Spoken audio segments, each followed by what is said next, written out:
Day. They raise it as a visual cue. Have you ever seen a deer? Of course you have. They're everywhere. But have you ever noticed how they raise their tails when they run away? It's interesting, isn't it? Why do they do that? You know what it's called? Do you want to guess? Go ahead, make a comment below. Well, it's called the white flag, and today we'll tell you all about it. Greetings, neighbors. Here's your host from the channel, along with co-host and resident expert. We've been exploring the fascinating world of animals for a long time now and are always eager to share what we've learned with you.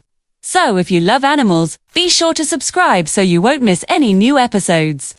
The white-tailed deer is a species of artiodactyl mammal in the Cervidae family. Its name is Odocoilus virginianus.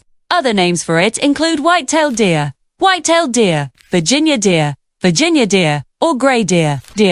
The white-tailed deer is found in different ecosystems throughout the Americas, from the Canadian subarctic region south through the dry forests of the mountain slopes of Mexico and Central America to the humid tropical rainforests of South America. White-tailed deer are ruminant and herbivorous animals. Their diet consists mainly of leaves, shoots, fruits and seeds which they seek among the vegetation. They also eat mushrooms. During certain times of the year, their diet may include the berries of small trees and shrubs, acorns, mushrooms and some types of sweet fruits that are available. White-tailed deer are prey animals. That is, they are hunted by predators such as cougars, wolves, bears, large birds of prey and humans. Therefore, they must be constantly alert for danger. If they see or smell a predator, they flee to a place of safety. When they do, they raise their tails high as a signal. The white-tailed deer's tail is white underneath and measures between 8 and 12 inches long. This white underside contrasts sharply with the dark upper part of the tail and is very noticeable when the animal runs away. It's thought that this white flash acts as a visual alarm signal to other deer in the area, warning them of danger. This white flag serves to confuse the hunter, who, disoriented by the sudden appearance of white, has difficulty aiming at the fleeing animal. These deer can be found in groups of 2 to 15 individuals, but most commonly in groups of 4 to 8. These groups consist of a few adult males, several adult females, and their young. Adult males are usually solitary, except during the mating season. 2. The home range of white-tailed deer can vary greatly depending on habitat quality and geographic location. In general, it can range from 40 to 175 square miles. The size of the home range occupied by a particular individual depends on the availability of food and the presence of other deer.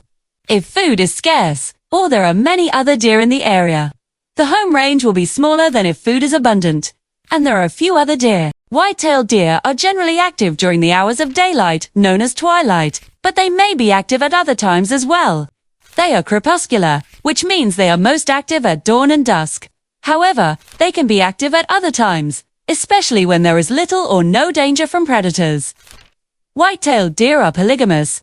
Males compete for the right to mate with females, and fights can result in serious injuries. The most dominant male will have priority in mating with the females. Once a male deer has successfully mated with a female, he will try to mate with her again during the next 2 days. This is because the female will come into heat every 28 days and the male wants to ensure that she is pregnant. In the northern part of their range, females come into heat during the second half of autumn. The mating season in the southern part of their range begins in October and can continue until January. Gestation lasts about 7 months, and 1 to 3 fawns are born. Fawns are usually born in the spring or early summer. The birth of twins is rare, but not unheard of. The sex ratio at birth is approximately 1 to 1. Fawns are able to walk within an hour of being born and can run at speeds of up to 15 miles per hour within 2 weeks. They are able to jump over objects up to 2 feet tall at 3 weeks of age and can swim when they are 4 weeks old. Fawns are weaned at 6 months of age and are able to live independently by the time they are 9 months old. White-tailed deer are generally long-lived animals. In the wild, they can live up to 10 years, although they usually live between 5 and 8 years. The oldest white-tailed deer on record lived to be 20 years old. And that concludes our story about the white-tailed deer. Did you like it? What did you think? Let us know in the comments section down below. And if you haven't already, please subscribe. We'd really appreciate it. Take care. This white-tailed deer is a medium-sized deer with a weight of about 66 pounds and a height of 3 feet. The color of its fur can vary from grayish-brown to reddish-brown. In winter, its fur becomes duller and grayer. The white-tailed deer has a characteristic white patch on the underside of its tail, which is especially noticeable when the animal is running. It also has a wide throat and belly. The male is larger than the female and has larger antlers. The antlers are shed and regrown annually and are used for display during the mating season and for fighting other males. The white-tailed deer has a pointed muzzle and a pair of slender, pointed ears. Its eyes are large and dark, and its legs are slender and agile. Overall, the white-tailed deer is a graceful, slender animal that is well adapted for life in a variety of habitats. Tealed. The white-tailed deer is a highly adaptable animal that can live in a wide variety of habitats, including forests, grasslands, and desert scrublands. It is found in both mountainous and lowland areas and is tolerant of a wide range of climates.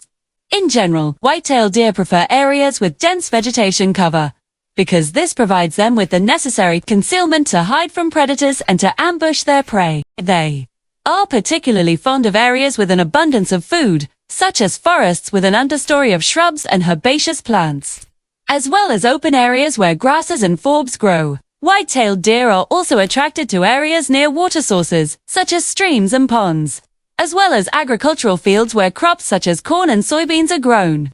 White-tailed deer are primarily active during the twilight hours of dawn and dusk, but they may be active at other times as well. They are generally solitary animals, except during the mating season, when males may gather together in groups. Social groups consisting of a few adult males, several adult females, and their young are known as cliques. White-tailed deer communicate with each other through a variety of vocalizations, including snorts, grunts, bleats, and screams. These sounds are used for a variety of purposes, such as alerting other deer to the presence of danger, communicating with fawns, or attracting mates. White-tailed deer are also capable of producing a loud bark-like sound known as a bark, which is used during confrontations with other deer or predators. Thank you for watching. Don't forget to subscribe so you don't miss out on any of our future videos. See you soon. Bye for now. Digital magazine wonders of nature. Fascinating articles. Stunning photographs. Delivered in PDF format. Get them in the links of our channels. Purchasing digital magazines is a good way to stay informed.